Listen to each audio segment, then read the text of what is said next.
गंजाम जिले में बहु चिटफंड कंपनी जमी थिबा बेले गडलैंड जमी मध्य अछि। हेले सरकार सबु कंपनी जमी और संपत्ति जबत करी निज अधीन रे रखी जमाकारी मानकर टंका फेराइबार सरकार प्रतिश्रुति देथिले। हेले अभियोग आनिछंती जे आमे दिन मजुरिया और गरीब ओलिए खाइले ओलिए भोकरे रही टंका जमा करिथिलु गडलैंड रे। आम झियो बाघर करबा और पिलांक भविष्यत पई हेले ठकेई अभियोग रे सबु चिटफंड को सीज करा जायथिला, किंतु आमे भरोसा रखिथिलु जे सरकार आम टंका फेराई देबे बोली आशा रखिछु बोली एजेंट और जमाकारी कहिसंती। मोर टीम टोटली मोर सेल्फ कलेक्शन और टीम कलेक्शन डिपोजिट मिनिमम हो 60 लाख जो प्राय 5-6 वर्ष कलेक्शन 5-60 लाख ऊपर एभव 70 लाख। आम न्यूज ये गुड़ा सब मीडिया देखिलु जानिले जानिया पाइलु जमी बर्तमान कंटिन्यूअसली से बिका चली और बिका चली भल है जमी बिकिले किंतु जमी बिकी जो कार्य लगाया कथा अर्थटा से कार्य लगा होनी कहीं एपर्यंत किसी खबर ना कि प्रचार ना प्रसार ना बिना निलाम बिना ये टेंडर रे ये सब जमी बिकिदेले आमर पैसा फेरी पाऊनु कि आम लोकर पैसा मत फेरी पाइबा देखुनु कि ये सब विभेटिया भितर रही पूरा अशांति आम जीवन काटुचे आबे पैसा आमर मिल सरकार आम पैसा के फेरबे कहीं सरकार से जमी गुड़ाक तार अकाउंट होल्ड करते गोलैंड को बंद करने लोग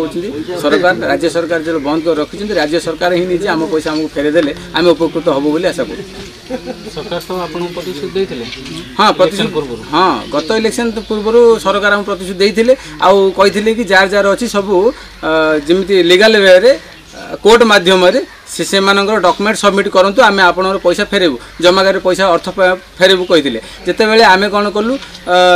10 दिन 8 दिन लगिकी पूरा कोर्ट एफिडेविट करी जाकि सब डॉक्यूमेंट आम सबमिट कलु किंतु सबमिट गला सी सब प्रचार प्रसार गला कि आउ थे पुणी एवं इलेक्शन आसला एवं इलेक्शन आसला समय पुणी देखला जमी बिका आरंभ होले मुझे भावुँ कौटे आर थर इलेक्शन प्रचार रे जो नहीं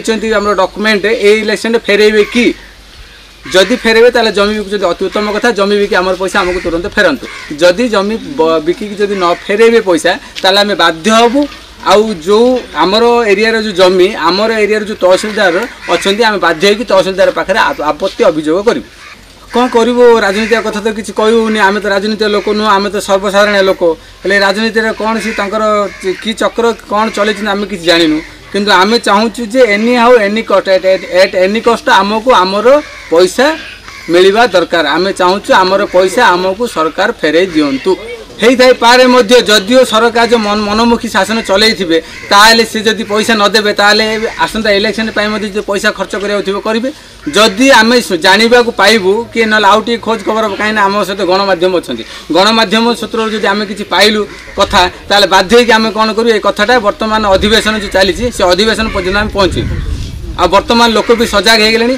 सरकार आमको गत निर्वाचन समय कही जो माने टंका जमा करिसेंती सेमाने निज निजर सबु कंपनी कागजपत्र सहित कट एफिडेविट करी निज अंचल तहसील और अस्थायी ऑफिस रे जमा करिबाकू ताहा मध्यम करिलु किंतु आमे आम टंका पाई पारिलु नहीं। हेले पुणी एबे पंचायत निर्वाचन आसीबा समय होई गलानी जमी मध्यम बिका सरिलानी हेले आम टंका केबे पाइबु जदि सरकार आमर टंका न फेरांती आंदोलन करने सहित आगामी पंचायत निर्वाचन रे एहार उचित जवाब दिया हेबो बोली कहिसंती।